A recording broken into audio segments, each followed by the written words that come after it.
जिस तरह मुसलमानों को सजा देते हैं और जिस तरह मुसलमानों पे एक्शन लेते हैं तो उनके बारे में भी लेना चाहिए, ऐसी हमारी डिमांड है। हिंदू राष्ट्र के क़याम के लिए एक ऐसा हिंदू राष्ट्र बनाने की बात कही गई कि जहां ना कोई मस्जिद हो ना कोई मदरसा हो। अगर यही स्टेटमेंट किसी मुसलमान की तरफ से या किसी मुस्लिम ऑर्गेनाइजेशन की तरफ से आ जाता तो अभी तक के पूरा मीडिया इसको सर पर उठा लिया होता।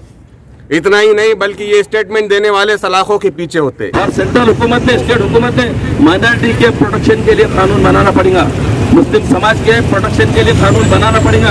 उन्होंने उन्हें आतंकवादी कहा था, मजलिस भी उन्हीं के स्टेटमेंट पर उनको आतंकवादी कहती है।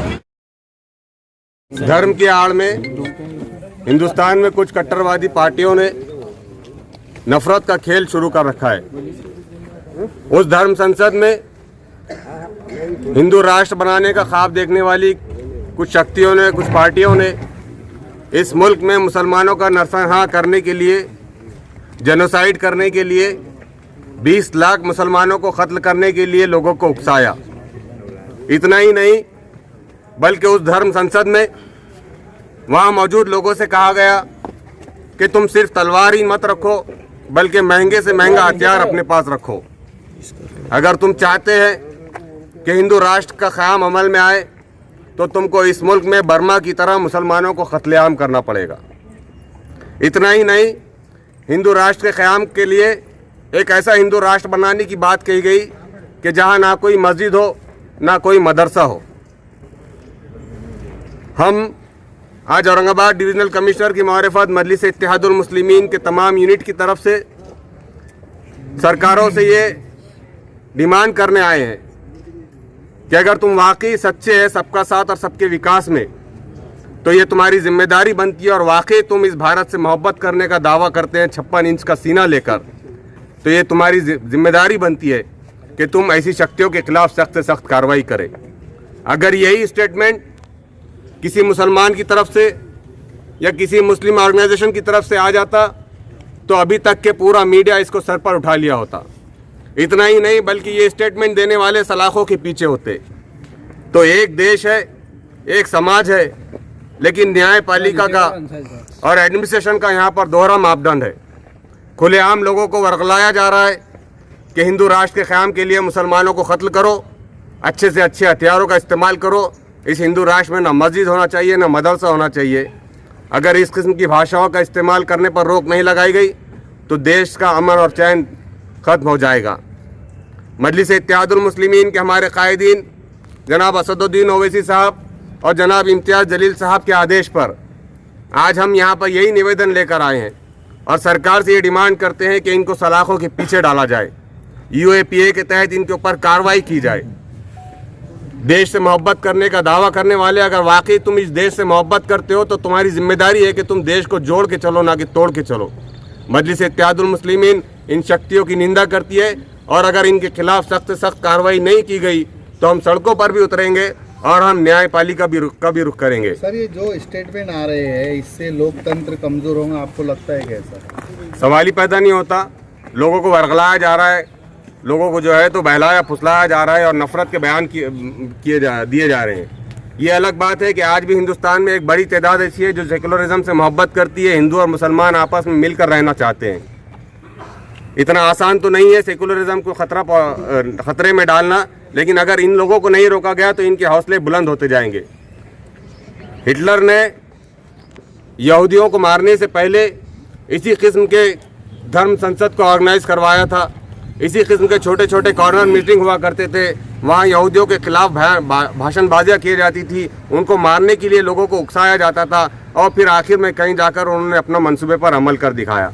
हम चाहते हैं कि हिंदुस्तान में ऐसी कोई नौबत ना आए और ऐसी शक्तियों के खिलाफ सरकार सख्त से सख्त कार्रवाई करे, ताकि इस किस्म की भाषा बोलने वालों को कहीं ना कहीं हिंदुस्तान के कानून का, संविधान का डर होना चाहिए, इसलिए कि देश संविधान से चलता है, धर्म से नहीं चलता है। जो धर्म संसद के अंदर जहर उगला गया ख़ास तौर पे मुसलमानों के बारे में, तो आज मजलिस इत्तेहादुल मुस्लिमीन ने शारिक नक्शबंदी साहब की क़यादत के अंदर यहाँ पर डिविज़नल कमिश्नर को एक मेमोरेंडम दिया, और अगर इसके ऊपर गवर्नमेंट अगर एक्शन नहीं लेती है तो इसका सीधा सीधा मतलब ये रहेगा कि ये धर्म संसद जो है तो ये बीजेपी गवर्नमेंट ने ऑर्गेनाइज़ करवाई। इसका सीधा सीधा मकसद यही होगा और अगर गवर्नमेंट ने अगर ये नहीं करवाई है तो जिन लोगों ने ये ऐसी जहरीली बातें की है तो उनको गिरफ्तार किया जाए और उनको जिस तरह मुसलमानों को सज़ा देते हैं और जिस तरह मुसलमानों पे एक्शन लेते हैं तो उनके बारे में भी लेना चाहिए, ऐसी हमारी डिमांड है। नासिर सर, ये जो स्टेटमेंट ऐसे आ रहे हैं इससे हर जगह शहर में एक वातावरण का माहौल भी ख़राब हो सकता है, उसके बारे में क्या कहेंगे? स्टेटमेंट देखिए किधर से आए और वातावरण कौन ख़राब कर रहा है इसके ऊपर देखना पड़ेगा, क्योंकि धर्म संसद से ये स्टेटमेंट आए। हम तो ये चाह रहे हैं कि ये मुल्क जो है संविधान से चलता है और संविधान से ही चले। अगर संविधान से चलेगा तो यकीनन जिन लोगों ने ऐसे स्टेटमेंट दिए हैं उनके ऊपर एक्शन होगा। आज तो हम जो है तो डेमोक्रेटिक तरीके से यहाँ पर आए, अपनी बात को रखा। अब गवर्नमेंट अगर डेमोक्रेसी के तौर पे चलना चाहती है तो उनके खिलाफ एक्शन लेगी, और नहीं ली तो इसका मतलब ये उन्होंने ही ऑर्गेनाइज किया था, इसका मतलब ऐसा जाएगा। परवेश वर्मा, कपिल शर्मा, अनुराग ठाकुर, कितनों के मैं नाम लूं, ये सब जिम्मेदार पोस्ट पर बैठने वाले लोग हैं। केंद्रीय मंत्री अनुराग ठाकुर खड़े रह के बात करता है कि देश के गद्दारों को गोली मारो सालों को। देश का गृह मंत्री कहता है कि ऐसा झटका लगाओ कि शाहीन बाग को झटका लगे। मेरे भाइयों, बात को समझने की जरूरत है कि आज गलत लोगों के हाथ में सत्ता आ गई है और ऐसे लोगों के गैर जिम्मेदाराना बयान की वजह से धर्म संसद जो सनातन संस्था के नाम पर, जो सनातन धर्म के नाम पर रखी गई थी, आपको मैं एक बात बता दूं कि ये भगवा वस्त्र पहन के खुलेआम आतंक की बात कर रहे हैं, खुलेआम टेररिज्म की बात कर रहे हैं, खुलेआम माइनॉरिटीज को काटने की और मारने की बात कर रहे हैं, खुलेआम माइनॉरिटी को बाजू में डालने की बात कर रहे हैं। ऐसा समझ रहे थे धर्म संसद के अंदर जैसा मुल्क इनके बाप की जागीर हो गया।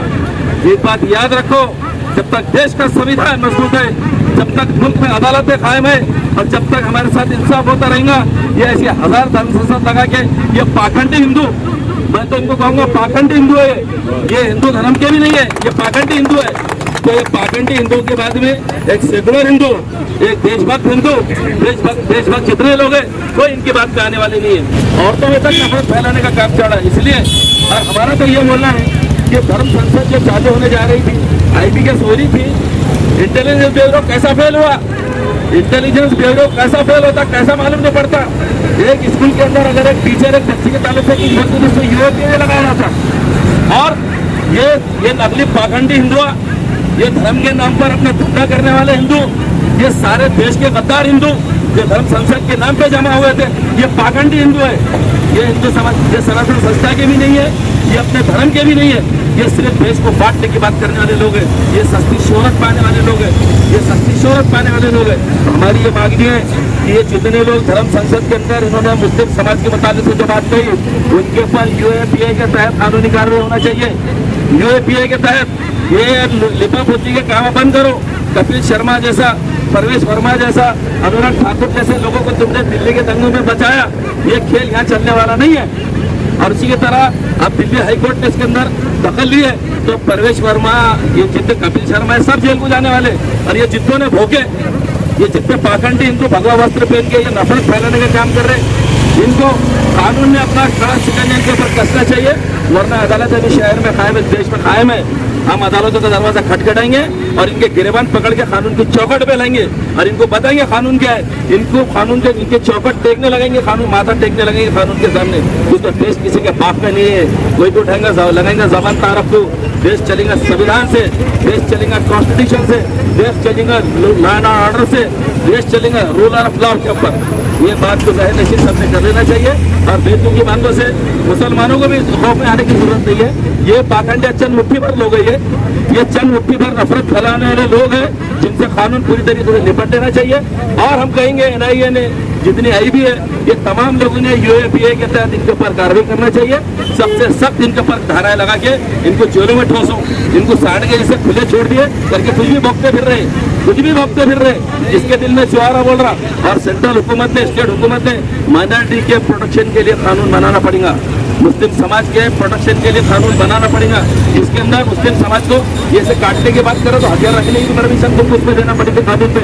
और इसी तरह मुस्लिम समाज के खिलाफ में किसी ने एक बात करा तो उसके ऊपर UAPA लगाया जाएगा, UAPA लगाया जाएगा, ऐसा कानून तुमको बनाना पड़ेगा। और मैं मुख्यमंत्री उद्धव ठाकरे साहब का वो स्टेटमेंट यहाँ पर बोलूंगा, जब जामिया में जब जामिया में मुसलमानों को पुलिस प्रशासन ने मारा था तो उद्धव ठाकरे साहब ने कहा था क्या वो जो लोग थे मारने वाले पुलिस वालों के साथ जो गुंडागर्दी वाले लोग थे उन्हें मुख्यमंत्री साहब ने महाराष्ट्र के जो मुख्यमंत्री है उन्होंने उन्हें आतंकवादी कहा था। मजलिस भी उन्हीं के स्टेटमेंट पर उनको आतंकवादी कहती है जो मुसलमानों पर और पिछड़े वर्गों पर जुल्म कर रहे हैं। क्या यही है हिंदुस्तान? क्या यही है इस मुल्क की तहजीब? बताइए मुझे।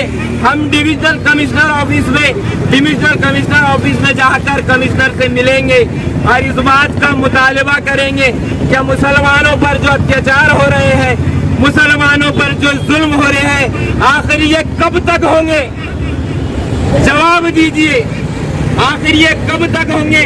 हम हमेशा यहाँ पर आते हैं, यहाँ से वहाँ पर जाते हैं, एक मेमोरेंडम देते हैं, उसके बाद कोई कार्रवाई नहीं होती है। संविधान इस मुल्क का, मैं ये कहना चाहूंगा, हिंदू मुस्लिम साथ चलेगा और संविधान का राज चलेगा इस मुल्क के हिंदुस्तान में। मैं अपनी बात खत्म करता हूँ क्योंकि हमें अंदर भी जाना है और अपना मुतालबा रखना है। तो मैं आपके मीडिया के माध्यम से कहना चाहूँगा कि मुल्क में अमन होगा तो ही मुल्क तरक्की पाएगा। अगर आप ये समझते हैं कि 25 करोड़ मुसलमानों को अब अलग कर देंगे तो मैं समझता हूँ मुल्क के हिंदुस्तान में जब तक 25 करोड़ मुसलमान नहीं डाले जाते जब तक ये हिंदुस्तान नहीं बनता। मस्जिद इत्तेहादुल मुस्लिमीन जिंदाबाद, मस्जिद इत्तेहादुल मुस्लिमीन जिंदाबाद, स्वामी नित्यानंद जिंदाबाद, स्वामी नित्यानंद जिंदाबाद, मस्जिद इत्तेहादुल मुस्लिमीन जिंदाबाद, स्वामी नित्यानंद जिंदाबाद, स्वामी नित्यानंद जिंदाबाद, स्वामी नित्यानंद जिंदाबाद, मस्जिद इत्तेहादुल मुस्लिमीन जिंदाबाद, स्वामी नित्यानंद जिंदाबाद, स्वामी नित्यानंद जिंदाबाद, स्वामी नित्यानंद जिंदाबाद। संविधान का राज चलेगा, हिंदू मुस्लिम साथ चलेगा, संविधान का राज चलेगा, हिंदू मुस्लिम साथ चलेगा। देश के इन गद्दारों को गोली मारो सालों को, देश के इन गद्दारों को गोली मारो सालों को। जब जब जुल्मी जुल्म करेंगे सत्ता के गलियारों से, चंपा चंपा गूंज उठेगा इनकलाब के नारों से। जब जब जुल्मी जुल्म करेंगे सत्ता के गलियारों से, चंपा चंपा गूंज उठेगा इनकलाब के नारों से। संविधान जिंदाबाद, संविधान जिंदाबाद, जय जय जय जय जय भीम, जय भीम, जय जय जय जय जय भीम, जय जय जय जय जय भीम। हिंदुस्तान जिंदाबाद, हिंदुस्तान जिंदाबाद। सरफरोशी की तमन्ना अब हमारे दिल में है, देखना है जोर कितना बाजुए का दिल में। सरफरोशी की तमन्ना अब हमारे दिल में है, देखना है जोर कितना बाजुए का दिल में है। संविधान का राज चलेगा, हिंदू मुस्लिम साथ चलेगा, संविधान का राज चलेगा, हिंदू मुस्लिम साथ चलेगा। मजलिस इत्तेहादुल मुस्लिमीन जिंदाबाद, मजलिस इत्तेहादुल मुस्लिमीन जिंदाबाद। आवाज दो, आवाज दो, आवाज दो। मुस्लिमीन जिंदाबाद, इत्तेहादुल मुस्लिमीन जिंदाबाद।